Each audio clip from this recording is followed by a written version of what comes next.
This is it. What is it? What is it that you got? Kahlua? No, this is I call corrected soy milk. So have you ever heard Okay. the expression? Dude, come on. It's Wednesday It's Wednesday. evening. Jim Joyce. Here we go. It's Wednesday. We've made it through another week, man. No, you know when you go to Italy and you get cafe correcto, Yeah. you get Yeah. cafe correcto. So the the coffee gets corrected with a little bit of you know was a little bit of Zambuca or a little bit of So let's I was gonna say you're not gonna make a good bartender or a coffee maker. Stick to your day job. And you just said before we got through another week, we got through a whole season. this is correct. 10 weeks plus this is the 11th week. This is Yeah. crazy. Season 4 is over. This is season 4. I can't believe we've survived another season. This is 4 seasons. Cheers. 4 seasons. Not landscaping, by the way. Yeah. 4 seasons. Yeah, 4 seasons. And I was going through the list of podcasts, and I was just kind of doing my review and my meticulous preparation for this. As Of course. and I was exhausted just looking at the share. We got through like a lot of conversations, man. I mean, look, in the last 2.5 months, I just looked it up because we at Your Coach, Marina and I, judge time in coaches. Right. The last season 4 of The Shot, we've added 392 coaches. Just in that one season alone. So anyway, but also we got a new president in the United States of America. Yep, we've got it. countless SPACs. I'm waiting for someone. I know you can search for it. We talked about it before. 58 are still looking for targets. Right. What else happened? We've had some of our guys that started on the podcast, like Jamie Edwards.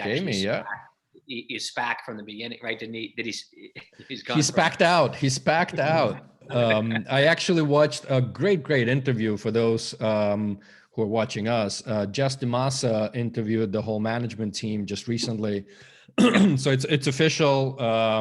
Jamie is the COO of the combined entity. Yep.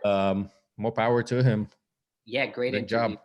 Great call out to Jessica there. That was a great interview. Like we had, I was just going through the list there. Like we had an announcement. So Amir kind of announced his decentralized Trials and Research Alliance, and I've seen they're on fire. I've seen him and Craig given interviews. By the way, this I think is going to be mention number 4 for Craig. He was busting our chops offline a bit. So there it is. Nice. By the way, what I loved about Amir's, I don't know if you were going to say it, I loved his comment of, if something doesn't exist, create it, which is what we did actually with The Shot. Right, with The Shot, we've created it. Then the question of does it need to exist? So you know what? If even nobody watches this, Jim, right. Including our own family, who I think have quit, at least on my end here, they have. they no longer watch this. Right. What about yours, by the way? Are they still on it? Yeah, they're fair weather. They're fair weather watchers.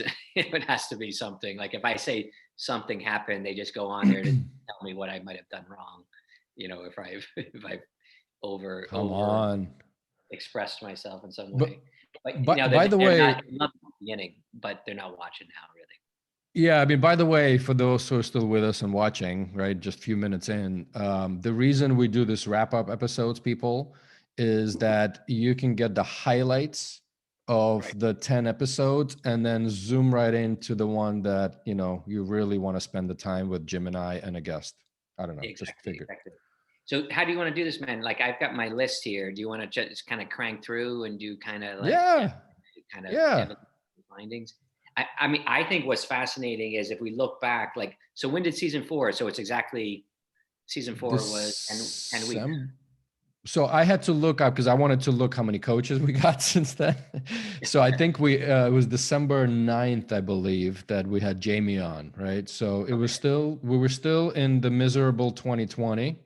And that kind of extended through, as I was joking around, December, I don't know, whatever, 2020 still, but anyway. I closed my investment round for Health Weekend. That's right. So congrats, exactly. Over this season 4, lots of things happen.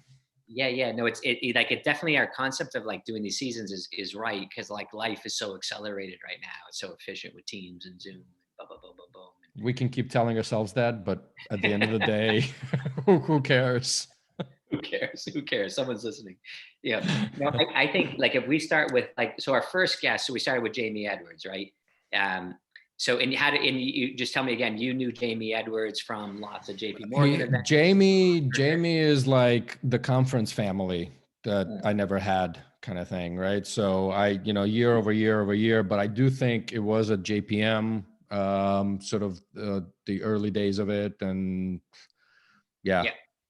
When I was going back and thinking about it, it was that he was there when Lehman Brothers. So he started his life as an investment banker. That's right. Kind of hooked up with like a medic that maybe was a member of his family. That was his first, and then started, or someone that he knew, or there was some kind of connection to it. And he'll correct us, I'm sure, and comment on it, because as you can imagine, neither one of us really rewatched the episode, so we're just going off our old man's memory, or at least I'm speaking for myself. I know. Yeah. So he got together and got into the business, and I was thinking, what struck me was like Lehman Brothers, so an investment banker moving into healthcare, and then coming up with this whole concept of translational services, this idea that like getting people to speak and do that. I think that was fascinating, and the idea that he was heading into the like what a great guy to kind of exploit this opportunity with public markets. With a SPAC, I mean, yeah, he speaks the language, and honestly, I couldn't think of a better person, right, to run the CEO. The one thing you mentioned, the translation, for me, honestly, I was just dumbfounded by that number, that 126 languages are spoken in just Columbus, Ohio area. Like, I would have never thought, ever. Yeah, no, fascinating. And you think of the U.S. as being fairly monolithic in terms of language, English with a bit of Spanish. There's another 124 languages according to in Columbus. So then we jumped in. So tell me, is there anything else you got out of that? So we jumped into Amir. So that's a heavy hitter we brought on for number 2 there. Yeah, no. So Amir, I don't know when you met him. I met him actually through Nick Atkins. It was in San Diego. Okay. I think at the Exponential, Daniel Kraft's Exponential Med, but I don't think Amir actually went because he lives in San Diego. And then, people sort of show up, and we met and just kind of hit it off. It was a great connect. He's a great guy. We made fun of his shoes and his addiction, which he denies all the time, still to this day. Marina was actually going to jump in when we talk about Amir at some point, because she just loved him. But I'm like, I don't know, the timing, and I'll pass it on. So Amir had a great positive spirit and was, just wanted to connect people and bring them together. Isn't that you feel like he just wants to like bring people together? Just the conference, wants to be hosting the party. I love his travel hacks, right? He's always the one posting pictures of his travel as well. So I love the travel hacks.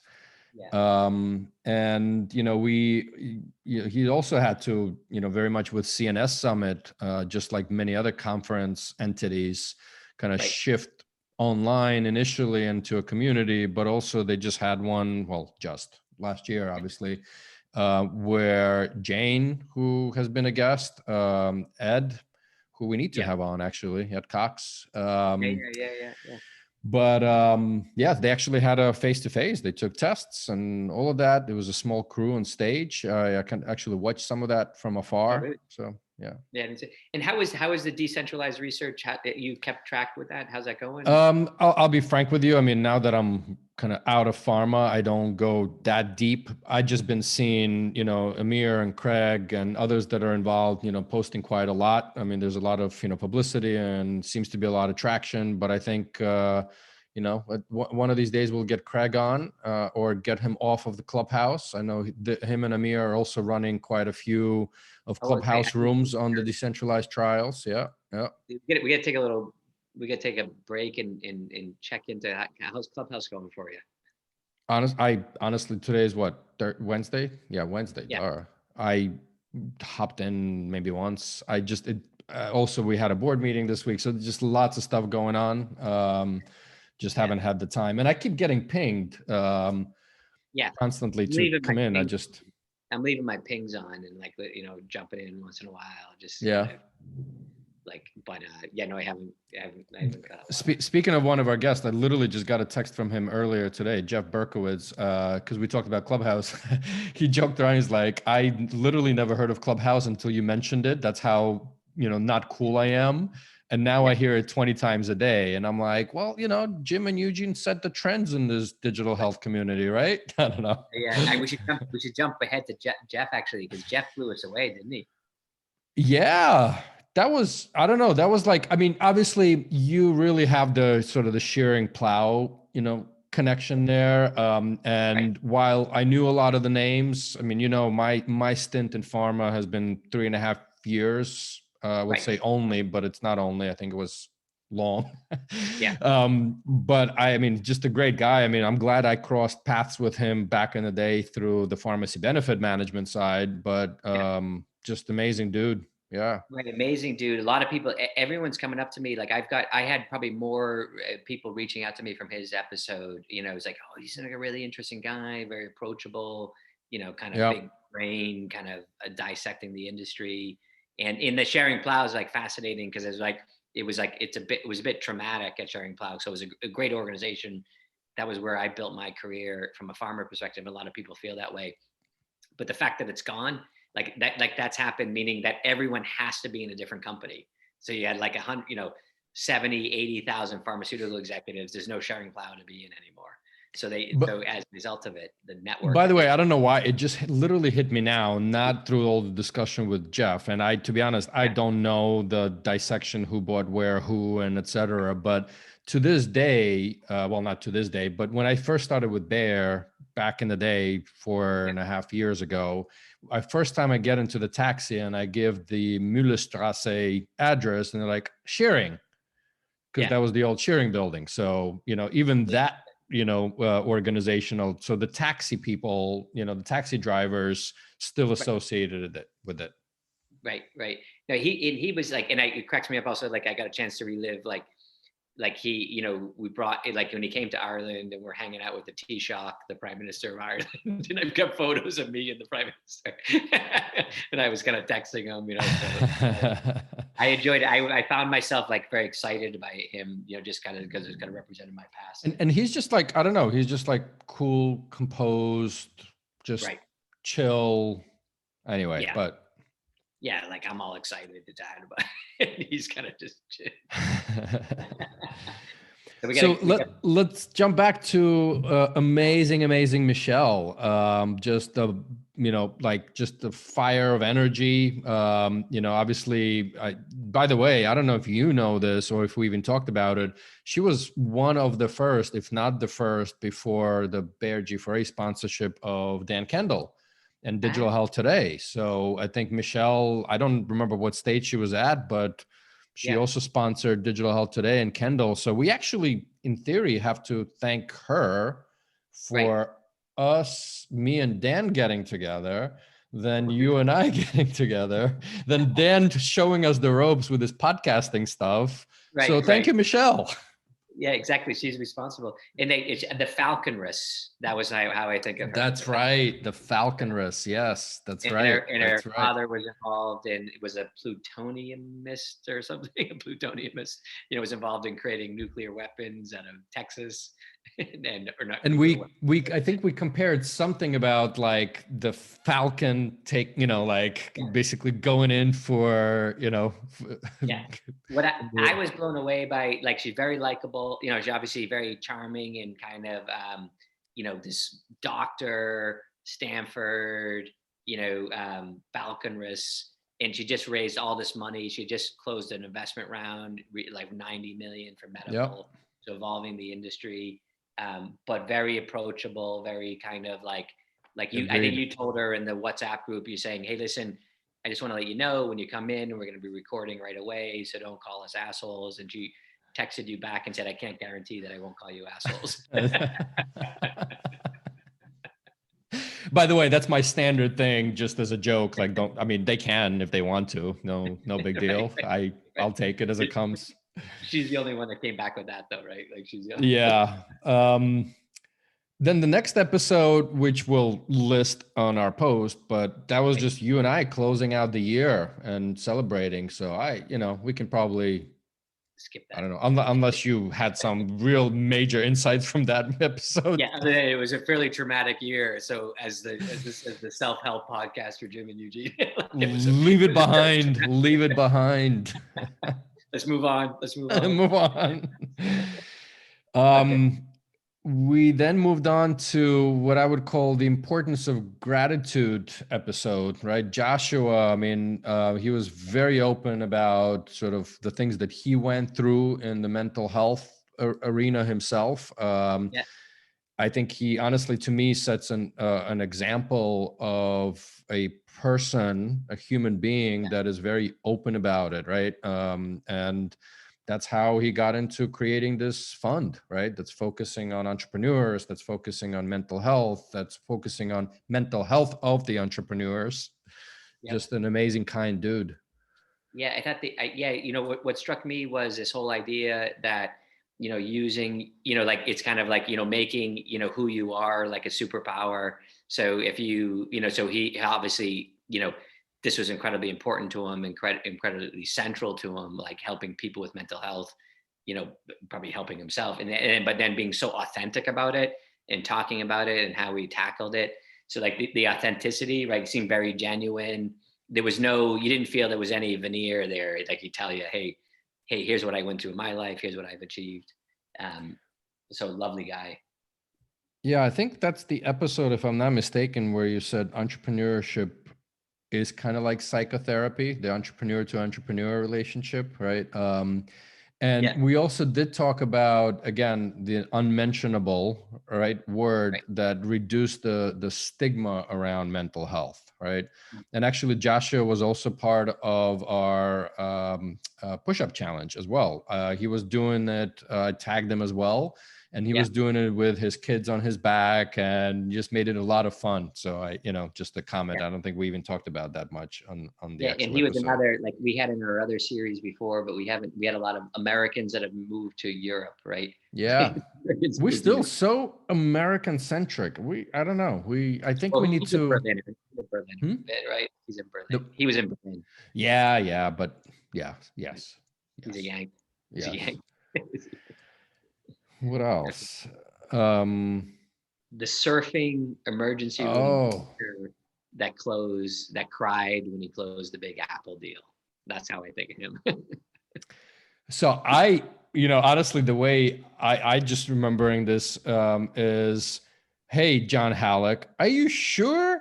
Like, are you sure? Because this was a little bit of an experiment for us, right? Like, we typically have had people that either I know, you know, or we both know. And while I am positive at some point somewhere we've seen each other on stage or off stage or in some conference, because it's just inevitable, neither one of us knew him, but he was a force.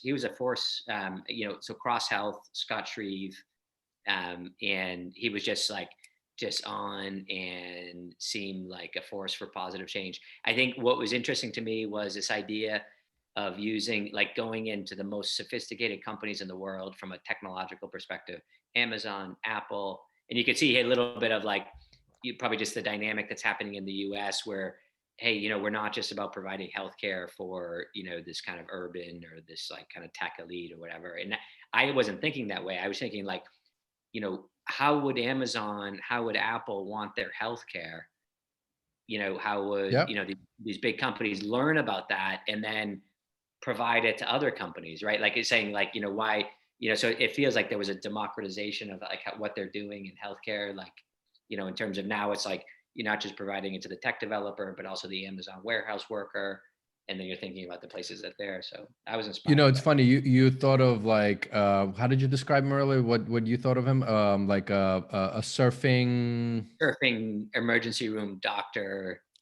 I loved his line of, and because of his background as an MD, the trained hypertasker, right? Like that was to me, it was like trained hypertasker, freaking makes sense, right? And then I also liked his comment, where I think we all talked about this, as entrepreneurship is like walking through desert, right? Like you see this mirage and you're just running towards it, right? And then at some point you gotta kind of take a deep breath and maybe wait for the nighttime. I mean, I'm going deeper than we went last time, I think, on this analogy, but yeah. I thought he was like, when he talked about like when he was, it was kind of an undercurrent with him about the first company that he went in and he created and, had some traction with it. And, it sounded like he kind of lost control of it a little bit or kind of went in the direction, and he was like, and then he brought all that experience from the first time trying to bring a company to his next time. You see, that was like, you kind of wear your, just like you wear your crow's feet, you wear your scars, right? You wear, and he was thinking about how to build a company. Cause that's my own experience too. Like, I think the mistakes I make in my first company that I started, and I'm thinking about it now. But, seems like he's kicking ass in general.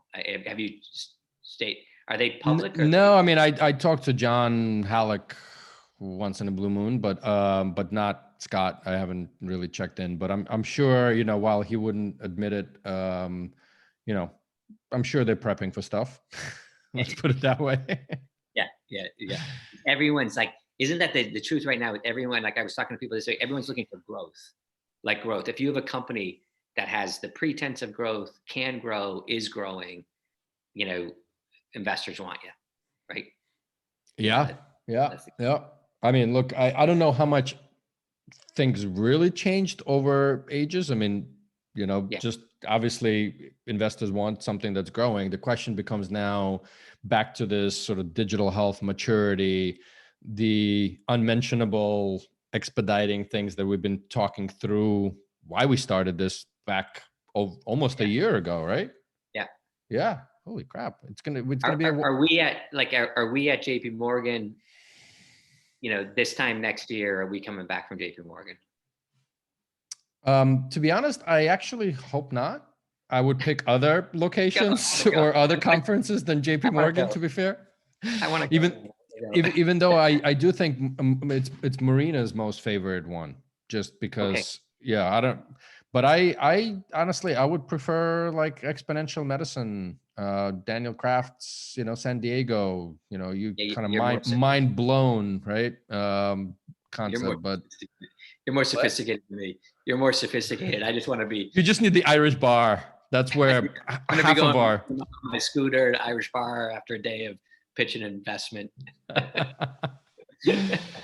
Oh, speaking of craziness, I think our next episode, our inauguration edition, right? Unless you had something else for Scott, I don't know. I mean, that was an intense episode.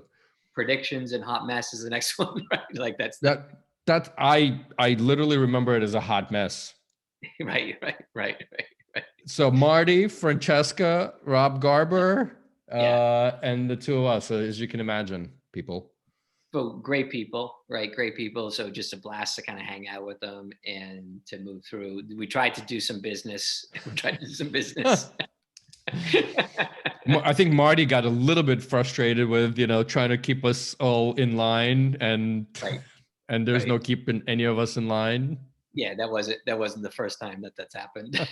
that was also Rob and Francesca, like, just, like you give them a topic and they just crush it. It's like, give them the baseball. It's just like, boom, it's as if, they're like, I call them like Pete Buttigieg or something, is as if they have an essay ready for the question before you ask them, Pete.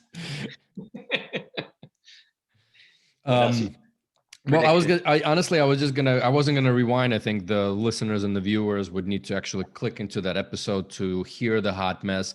My only comment here is this is our experiment number 2 for that season, for season 4, right? One was Scott, and this one was we decided to like literally last minute to, go off script of you and I plus a guest. So just I think it went okay as an experiment. I don't know. Yeah, and it was good to have like Rob and Francesca back on, because I don't know if you see Francesca in Barcelona, right? I don't see. I just saw her yesterday at the awesome.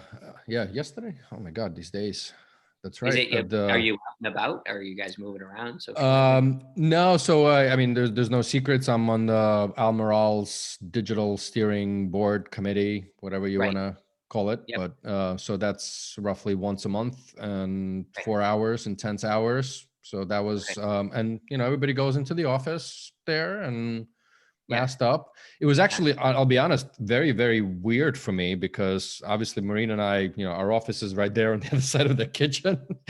I know you frequent the office, right? But it was kind of weird, and people are, I don't even know what to do in the office. Like obviously no handshaking, but I'm like elbowing or pounding or I don't know. Like we have no clue. Like I had to go to a small meeting the other day, like up the road, where all very kind of conservatively managed, and I just had to go to a location I've been to 1,000 times before. I was panicked about parking spots and when do I go and getting there on time. I was thinking about I'm the same person that used to fly around the world, popping country to country to country.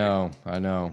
But look, it's very, very different. Just to give you an example, so my older one, Adina, right, went back to Italy to school because I don't know, Florence airport is closed, whatever. It took her from Barcelona to Florence, 14-hour trip, right? Oh. Just because it's hard to find flights, you have to fly to a different city, take a train. Oh. It's painful now, right? So it's hard to. Yeah. That's totally wild. That's totally wild. Yeah, so that was a great episode. It was just great to see a friend. So I liked it. I think the experiment was good. I think we learned that it's kind of hard to kind of zoom in 5 people. Is that what it is? Yeah, Zoom. I mean, listen, there's conferences and there's things, but again, like to us, it's I think, while to your point, loved every moment of connecting with these awesome people. I think, I don't know, but if you guys are watching, listening, please comment, right? Send us feedback if you want to see more hot mess or less hot mess.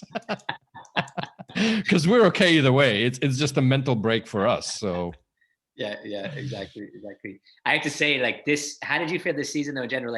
Like I was like, I definitely, like when season 4, I kind of dragged myself in a few times, like kind of pulled myself into the episodes. Dude, I can honestly say it's not about pulling myself in, but it's like, oh, Wednesday. Oh, Wednesday, right? Like, and we do catch up on Monday briefly, and I've been missing some of that. And it's like, I don't know. It just, it's tough. It's tough. It's, Yeah, the kind of Groundhog Day syndrome, and kind of getting your own little concentric circle, and you kind of get used to it, right? But this season 4 was like, what was going on in the world and everything else was like, boom, I was like dragging myself in, and boom, get like a pop. So then we went to our buddy Carlos Rodarte. Yeah, and the one thing I remember about that episode is when we surprised the heck out of you with the push-ups. Like you just were not ready for that. You were not ready for it, man. No, I wasn't ready. I think Jill, who actually, as a result of Shot of Digital Health, now is the director of business transformation at Health Beacon. She said that was her favorite episode, and that we should do push-ups every episode. So I don't know. No, dude, I'm sorry, Jill. I'm apologizing to you right now. No. Right. No way. Though I'm sorry. One last thing, Steve Seuntjens, right? When I tagged him, to this day, he's actually been increasing. He's been doing 30 and 33 and every single day. And he's now shaming because I'm doing boxing Monday, Wednesday, Friday, Sunday, right? Yeah. So I'm kind of exercising, right? Not kind of, I am exercising. Long story for another episode, but Steve is still doing them, surprisingly. But he's gonna be super fit, like he's gonna be buff. Steve is gonna be buff. Look, I mean, Carlos. Yeah, go ahead. Yeah, the dog. Oh yeah, the dog licking. That was the first as well for us. Yeah, and he called the interview ridiculous. I think on Twitter, I saw him say that the interview was that he felt it was a little, hey I guys, think in a positive way, I'm sure, in a but positive way. yeah. But then again, my glass, even though it's almost empty, it's half full, right? It's usually So half full. Yeah, no, he was just he didn't announce it or something, but he's obviously stepping into a new no, business. still stealth. But he gave a hint that it's going to be in DTX space, which another shout out to Health Excel and Brian Dolan, right? Just released their report. I literally just downloaded earlier today, so I'm anxious not anxious in a bad way, but anxious in a good way. Yeah, so Carlos, I think of Carlos is like this, like you never meet Carlos and you don't feel better after talking to him, right? Like he gets up on stage, he's a positive spirit, he's like trying to tackle big kind of thorny problems, a real intellect, you know what I mean? But like just this kind of guy, you see him there and he's like always happy to see you, and he's always And just a doer, right? Because there's people that get up on stage and just talk and talk and talk. And what I love about him is he's also a doer. And again, like for lack of a better term, a quiet doer, right? It's not all about stage time. It's like, okay, some people would just announce the hell out of what they're doing next. He's staying stealth, right? And just knocking away. I'm sure we'll. I think what's interesting, like as we walk through these things and we find as we move through, is like the healthcare entrepreneur, the healthcare kind of evangelist, this digital healthcare entrepreneur. There's kind of something. There's a rawness to people. There's like an authenticity to them of like why they're in the space and they're thinking about healthcare. Like you talk to Carlos and he'll tell you about. He's like, hey, listen, single mom, grew up in California. Like he wears that. Like we were talking about Joshua.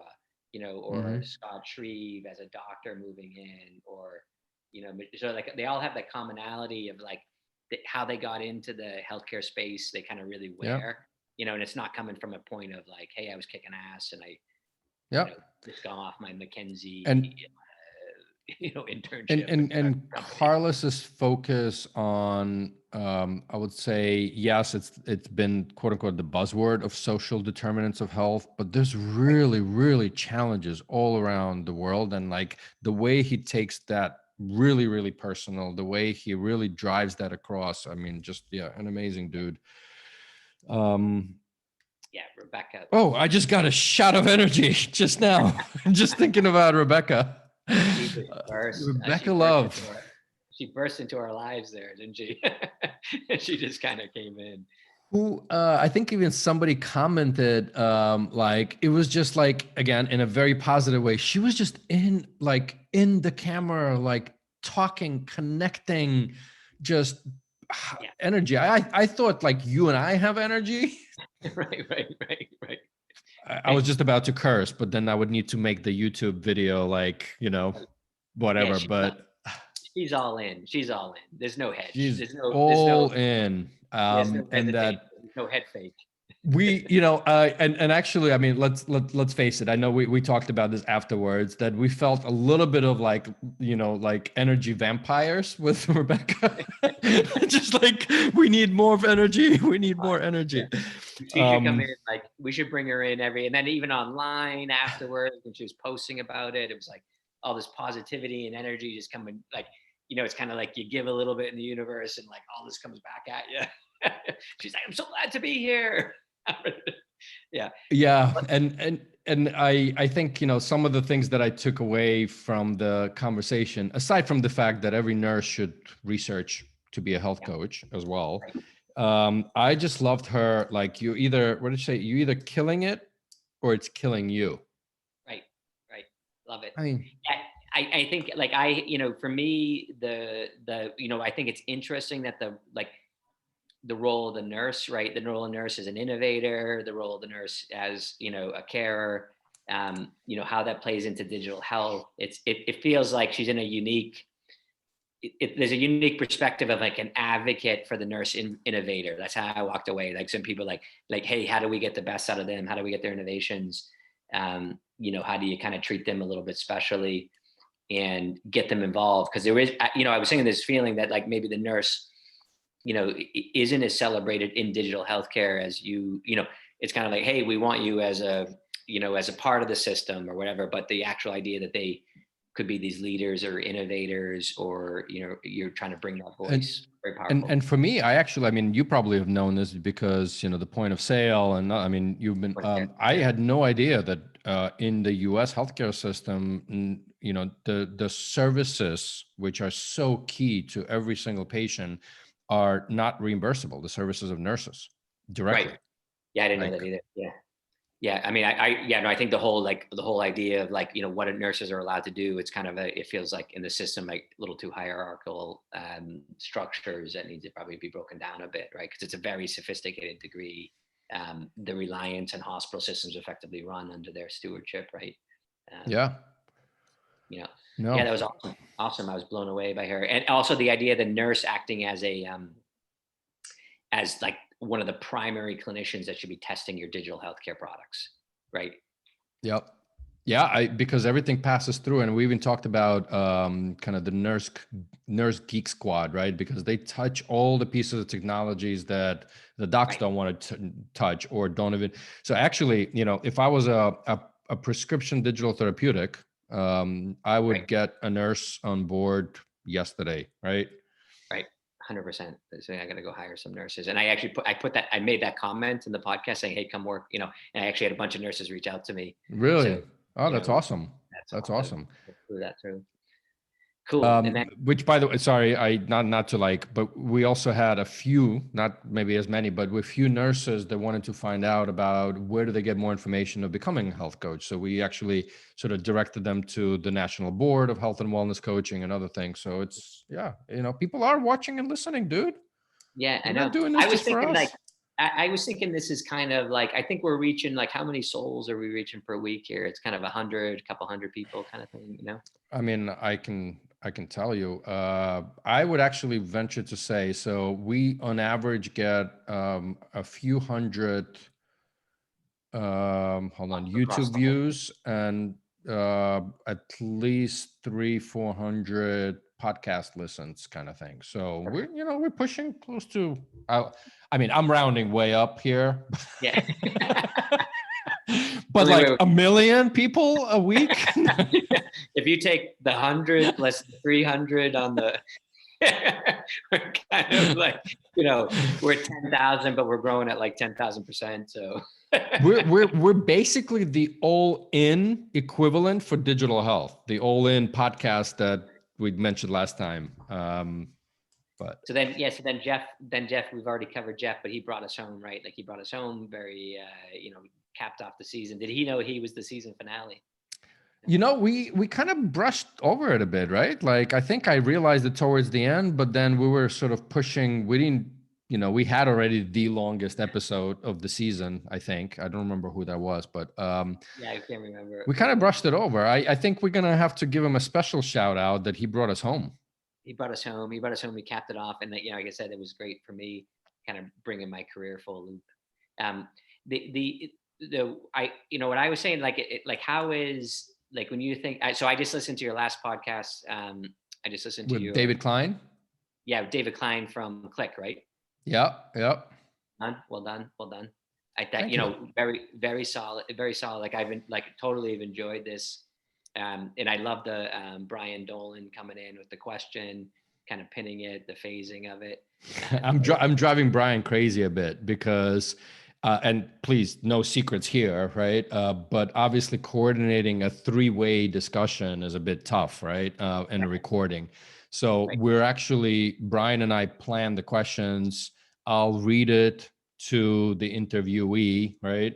And then the amazing team of Dan Kendall slices it together, right? So, but yeah, no, it's been fun. I do have to say, I have maybe another 5-6 recordings left for this limited series. Yeah.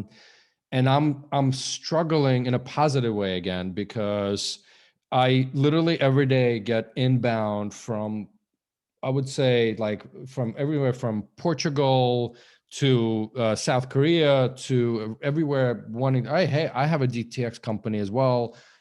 How do we talk? How do we bring this to message? And I would love to interview every single one of them. I just don't have the time. This is a hobby, right? But like right now, when you think about it, like so DTX is gonna like are you gonna do like a landscape? I know you did the early ones with the Alliance, Digital Therapeutic Alliance. Are you gonna do kind of like a data landscape one, or does the Health Excel report get that? Like what is the stats here? I know you did it like, hey, how many prescriptions are pulling through? Yeah. So, I mean, the short version of it, we are going to do a wrap up, right? You need to stay tuned for the wrap up. I have to leave people hanging a bit, right? And who it's going to be with and how we're going to do it and all of that. But absolutely a wrap up. But the overall storyline is obviously, as you guys, people that listen, it's Brian and I did kind of the broad, here we are. DTA, the definition, while on one side is important, on the other side, I've seen a Twitter exchange. Vishal Gulati, as always, brilliant. Like if it's creating outcomes and making money for people, nobody cares what it's called, right? Which is, I mean, fair point, right? And then, but trailblazers. This afternoon, I interviewed one of the VCs that invested in a number of DTX companies. So it's we're trying to get to some of the governments, the ministries, and all of that. There's just so much happening, and I myself have FOMO if I'm gonna miss someone. But I have to stay focused, right? Like I committed to spend no more than like 2.5 hours a week on this, to keep it boxed in. So. Yeah. It seems like it's a space that's going to explode, and we're going to have, 400, 500, 600 companies that are doing kind of software as a, as a therapeutic. Yeah, I mean, I took a peek. Obviously, the Health Excel report is very much focused on PDTs, the prescription digital therapeutics. I created something like a CTX, so the consumer, and maybe others used it as well, but like a consumer. We call it at Your Coach health scribing. So it doesn't need a prescription, but as long as it's scientifically valid. Actually, I kind of, every company that I talk to, and they're asking me from a DTX perspective, should we go for the FDA? So it brings you credibility. Yes, it's a painful process, but it brings you credibility. So right. Man, I can talk about this for hours too. Yeah, no, I think that's been great. So, and then you look at when you look at the podcast, like now you've had a chance to kind of do a bunch of those seasons. How does that compare? Are you doing the Health Coach podcasting as well? No, we've tossed around with Marina. I mean, Marina needs to get to it, not me. Yeah. It's just on priority. So obviously, first of all, we're sticking to this, right? Doing season 5, dude? Yeah, we got to make the call about season 5. Okay. So at least till you and I get vaccinated. How about that? Yeah, I think that's it. I think we should get vaccinated we should video ourselves get vaccinated on the podcast. Okay. Yeah, I don't even know. I'm just waiting. Whenever I get that email from Sanitas here in Spain, that's when I'll go in. I'm not rushing it. Yeah. So we're continuing that. Kudos. We've been renewed by Spotify, Amazon podcasts, Google podcasts. Just amazing, dude. I mean, signed up for another season. Yeah, awesome. So I think we knocked it out of the park again as usual. Amazing, man. Good stuff. Yeah, and for the ones that are still sticking with us, 45 minutes in, just feedback. Let me see. I think we just hit officially. We might have just hit officially our, maybe. I was hoping. Nah, still 199. So we almost at 200 path of YouTube subscribers. I'm not talking about all of our other millions. All of the other media.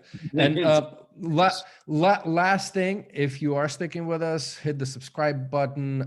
Apparently Apple, I just found this out, Apple Podcasts, the more reviews we get, the higher we bubble up. That's not seem to be true with Spotify. So please tell all of your Health Beacon employees to like it on Apple Podcasts.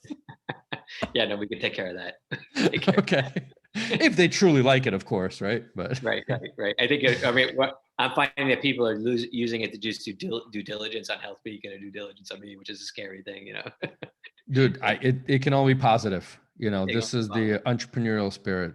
Exactly. I'm not ashamed to admit it. I love you, brother, on this show. You brought me out. All right. Cool, man. Very good. Another All week right. done. What do we Over have? out. Another week. Season 5 starting next week. Next week. That's right. We, no rest for the restless. we keep going. Good. We'll announce it next week. Next week. Figure it out. Cheers. Cheers.